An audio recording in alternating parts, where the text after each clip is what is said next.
ഇന്നത്തെ നമ്മുടെ റെസിപ്പി വളരെ രുചികരമായിട്ടും വളരെ എളുപ്പത്തിലും തയ്യാറാക്കാൻ പറ്റുന്ന മുട്ടയും ബ്രെഡും വെച്ച് കൊണ്ടുള്ള നല്ലൊരു പലഹാരമാണ്. അപ്പോൾ നമുക്കിതിൻ്റെ പ്രിപ്പറേഷൻസ് കണ്ടു നോക്കാം. ആദ്യമേ തന്നെ അതിന് വേണ്ടിയിട്ടൊരു ഫില്ലിംഗ് റെഡിയാക്കി എടുക്കാനുണ്ട്. ഒരു പാൻ നന്നായിട്ട് ചൂടായിട്ട് വന്നപ്പോൾ 1.5 ടീസ്പൂൺ വെളിച്ചെണ്ണ ചേർത്ത് കൊടുത്തിട്ടുണ്ട്. ഇനി ഇതിലേക്ക് സവാള അരിഞ്ഞത് ചേർത്ത് കൊടുക്കുക. ഞാനിവിടെ 2 മീഡിയം സൈസായിട്ടുള്ള സവാള നേരിയതായിട്ട് അരിഞ്ഞെടുത്തിട്ടുള്ളതാണ്. സവാള ചേർത്തിട്ട് നന്നായിട്ടൊന്ന് വഴറ്റി കൊടുക്കുക. ഒരുപാട് ബ്രൗൺ കളറൊന്നും ആവാൻ നിൽക്കണ്ട, ഒന്ന് വഴന്ന് കിട്ടിയാൽ മാത്രം മതിയാവും. ഇപ്പോൾ ഏതാ നമ്മുടെ സവാളയൊക്കെ ലൈറ്റായിട്ടൊന്ന് വഴന്ന് തുടങ്ങിയിട്ടുണ്ട്. ഇനി ഒരു 1/2 ടീസ്പൂൺ അളവിൽ ഇഞ്ചി വെളുത്തുള്ളി പേസ്റ്റ് ആഡ് ചെയ്ത് കൊടുക്കുന്നുണ്ട്. നന്നായിട്ടൊന്ന് വഴറ്റി കൊടുക്കുക. ഇതിൻ്റെ റോ ടേസ്റ്റൊക്കെ നന്നായിട്ടൊന്ന് മാറി കിട്ടുന്നത് വരെ നന്നായിട്ടൊന്ന് വഴറ്റി കൊടുക്കുന്നുണ്ട്. ഇനി ഇതിലേക്ക് പൊടികൾ ആഡ് ചെയ്ത് കൊടുക്കുക. ആദ്യമേ തന്നെ 1/2 ടീസ്പൂൺ മുളക് പൊടി ആഡ് ചെയ്ത് കൊടുക്കുന്നുണ്ട്. കാശ്മീരി ചില്ലി പൗഡറാണ് ഞാൻ എടുത്തിട്ടുള്ളത്. ഇനി ഇതിലേക്ക് 1/4 ടീസ്പൂൺ പെരിഞ്ജീരകം പൊടി ഇട്ട് കൊടുത്തിട്ടുണ്ട്. ഇനി ഇതിലേക്ക് ആവശ്യമായിട്ടുള്ള ഉപ്പ് കൂടെ ചേർത്ത് കൊടുക്കുക. ഇനി ഇതിലേക്ക് 1/4 ടീസ്പൂൺ അളവിൽ ചിക്കൻ മസാല ആഡ് ചെയ്ത് കൊടുക്കുന്നുണ്ട്.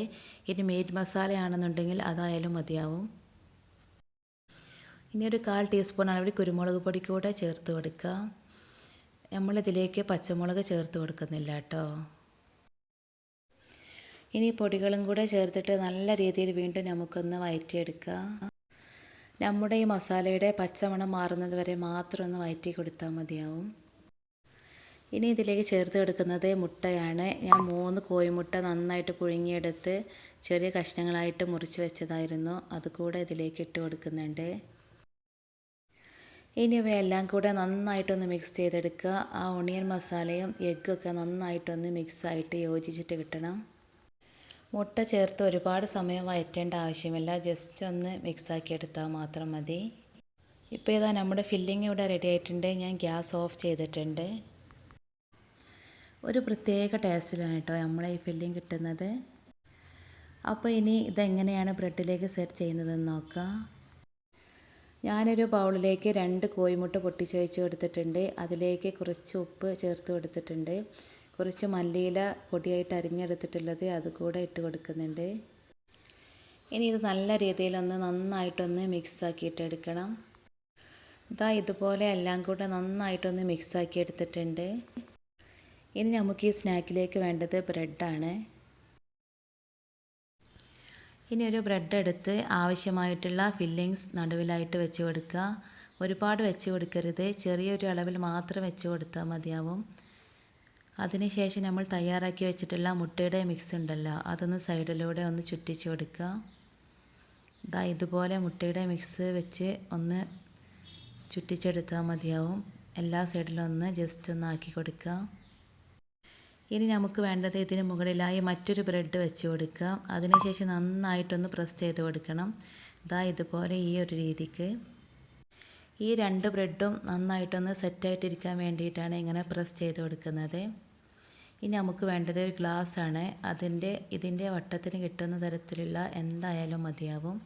ഇനി ഗ്ലാസ് വെച്ച് ചെറുതായിട്ടൊന്ന് പ്രസ് ചെയ്ത് കൊടുക്കുക. ഒന്ന് തട്ടി കൊടുക്കുമ്പോൾ തന്നെ ഇതുപോലെ തന്നെ ഇളകിയിട്ട് വരും. എടുക്കുന്ന സമയത്ത് ചെറുതായിട്ടൊന്ന് ഒട്ടിപ്പിടിക്കാത്ത പോലെ തോന്നും. അത് കൈ വെച്ചിട്ട് ലൈറ്റായിട്ട് ഒന്നുകൂടെ ഒന്ന് പ്രസ് ചെയ്ത് കൊടുത്താൽ മതി. അപ്പോൾ ഇത് നല്ലതുപോലെ തന്നെ ഒട്ടിയിട്ടിരുന്നോളും. ഈ ബ്രെഡ് ഇങ്ങനെ സ്റ്റിക്കി ആയിട്ട് ഇരിക്കാൻ വേണ്ടിയിട്ടാണ് നമ്മൾ ബ്രെഡിന് ചുറ്റും ഇങ്ങനെ മുട്ടയുടെ മിക്സ് ഒഴിച്ച് കൊടുക്കുന്നത്. നമ്മൾ ഈ സ്നാക്ക് റെഡിയാക്കുമ്പോൾ ശ്രദ്ധിക്കേണ്ട കാര്യം, നമ്മൾ എടുക്കുന്ന ബ്രെഡ് നല്ല ഫ്രഷ് ആയിട്ടുള്ള ബ്രെഡായിരിക്കണം. സാൻഡ്വിച്ചിൻ്റെ ബ്രെഡ് എടുക്കുക, നോർമൽ ബ്രെഡായിരുന്നാലും മതി. ഇതിപ്പോൾ നോർമൽ ബ്രെഡാണ്. നല്ലതുപോലെ ഹാർഡായിട്ടുള്ള ബ്രെഡ് എടുക്കരുത്, നല്ലതുപോലെ സോഫ്റ്റ് ആയിട്ടുള്ള ബ്രെഡ് വേണം എടുക്കാനായിട്ട്.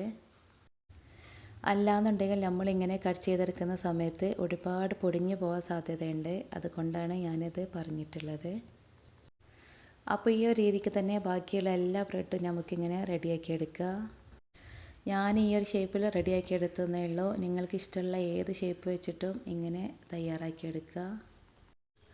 അപ്പോൾ എല്ലാ ബ്രെഡ് വെച്ച് ഞാനിങ്ങനെ ഫില്ലിങ് നിറച്ച് റെഡിയാക്കി വെച്ചിട്ടുണ്ട്. ഇനി നമുക്കിത് ടോസ്റ്റ് ചെയ്തെടുക്കുകയാണ് ചെയ്യുന്നത്.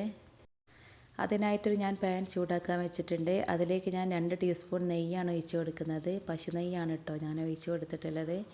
ഇനി നിങ്ങൾക്ക് വേണമെങ്കിൽ ബട്ടറിലും ഇത് ചെയ്യാവുന്നതാണ്. ഇനി നമുക്ക് വേണ്ടത് നേരത്തെ റെഡിയാക്കി വെച്ചിട്ടുള്ള മുട്ടയുടെ മിക്സിലേക്ക് ഈ ഒരു രീതിയിൽ ഇങ്ങനെ ബ്രെഡ് റോൾ ചെയ്തെടുക്കുക. ഈ ബ്രെഡിൻ്റെ എല്ലാ ഭാഗത്തും മുട്ടയുടെ മിക്സ് നന്നായിട്ടാവുന്ന രീതിയിലൊന്ന് ആക്കിയെടുക്കുന്നുണ്ട്. ഇനി നമുക്ക് നേരെ ഇത് ചൂടായി കിടക്കുന്ന പാനിലേക്ക് വെച്ച് കൊടുക്കുക. ഈ ഒരു രീതിക്ക് തന്നെ എല്ലാ ബ്രെഡും ചെയ്തെടുക്കുന്നുണ്ട്. മുട്ടയും ബ്രെഡും ആയതുകൊണ്ട് തന്നെ തീ ഒരുപാട് കൂട്ടി വെച്ച് കൊടുക്കരുത്. ഒരു മീഡിയം ടു ലോ ഫ്ലെയിമിലാണ് ഈ സ്നാക്ക് റെഡിയാക്കി എടുക്കേണ്ടത്. ഒരു സൈഡ് ലൈറ്റായിട്ടൊന്ന് കളർ മാറിക്കഴിഞ്ഞാൽ നമുക്കിത് പതുക്കെ ഒന്ന് തിരിച്ചിട്ട് കൊടുക്കുക. ഇനി ഇത് എല്ലാതും ഞാനൊന്ന് മറിച്ചിട്ട് കൊടുക്കുന്നുണ്ട്. ഇനി ഇത് ലൈറ്റായിട്ടൊന്ന് പ്രസ് ചെയ്ത് കൂടെ കൊടുക്കുക. അപ്പോൾ ഇത് കറക്റ്റായിട്ട് അവിടെ ഇങ്ങനെ സെറ്റായിട്ടിരുന്നോളും. ഇനി കുറച്ചുകൂടെ ഗീ ആവശ്യമാണെന്നുണ്ടെങ്കിൽ കുറച്ചുകൂടെ ഇട്ട് കൊടുക്കുക. ഞാനിപ്പോൾ ഒരു ടീസ്പൂൺ അളവിൽ കൂടെ നെയ്യ് ഇതിന് ചുറ്റിലൊന്ന് ചുറ്റിച്ച് കൊടുക്കുന്നുണ്ട്. രണ്ട് സൈഡും നല്ലതുപോലെ മുരിഞ്ഞ് കഴിഞ്ഞാൽ പിന്നെ നമുക്ക് വേണ്ടത് ഇതിൻ്റെ സൈഡും കൂടെ നന്നായിട്ടൊന്ന് മുരിച്ചെടുക്കണം. വളരെ ലോ ഫ്ലെയിമിലിട്ട് ഇങ്ങനെ ഈ രീതിയിലൊന്ന് വെച്ച് കൊടുത്താൽ മതി. അത് നന്നായിട്ട് തന്നെ റെഡി ആയിട്ട് കിട്ടും. ഇതുപോലെ 2 തവി വെച്ചിട്ട് ഇങ്ങനെ പാനിൽ റോൾ ചെയ്തെടുത്തിട്ട് നമുക്കിതിൻ്റെ സൈഡൊക്കെ ഒന്ന് കുക്ക് ചെയ്തെടുക്കുക. എല്ലാ ബ്രെഡും തിരിച്ചു മറിച്ചൊക്കെ ഇട്ട് നമ്മുടെ ഇഷ്ടത്തിനനുസരിച്ചുള്ള ഒരു കളറാകുമ്പോൾ നമുക്കിത് പ്ലേറ്റിലേക്ക് മാറ്റിയെടുക്കുക. ഇത് കാണുമ്പോൾ തന്നെ അറിയുമല്ലോ ഇത് എത്രമാത്രം സോഫ്റ്റും ടേസ്റ്റിയുമായിട്ടുള്ള പലഹാരമാണെന്ന്. വളരെ സിമ്പിളായിട്ട് പെട്ടെന്ന് റെഡിയാക്കി എടുക്കാൻ പറ്റും. അതുപോലെ തന്നെ എണ്ണയൊന്നും ഉപയോഗിക്കാത്തത് കൊണ്ട് തികച്ചും ഹെൽത്തിയുമാണ്. ഉറപ്പായിട്ടും ഇതുപോലെ ട്രൈ ചെയ്ത് നോക്കാത്തവരൊന്ന് ട്രൈ ചെയ്ത് നോക്കണം. നിങ്ങൾക്ക് എന്തായാലും ഇഷ്ടമാവും. കുട്ടികൾക്കും വലിയവർക്കും ഒരുപോലെ ഇത് പ്രിയപ്പെട്ടതായിരിക്കും. അപ്പോൾ ഇന്നത്തെ റെസിപ്പി എല്ലാവർക്കും ഇഷ്ടമായി എന്ന് കരുതുന്നു. നിങ്ങളുടെ ഫീഡ്ബാക്ക് കമൻ്റായിട്ട് അറിയിക്കണേ.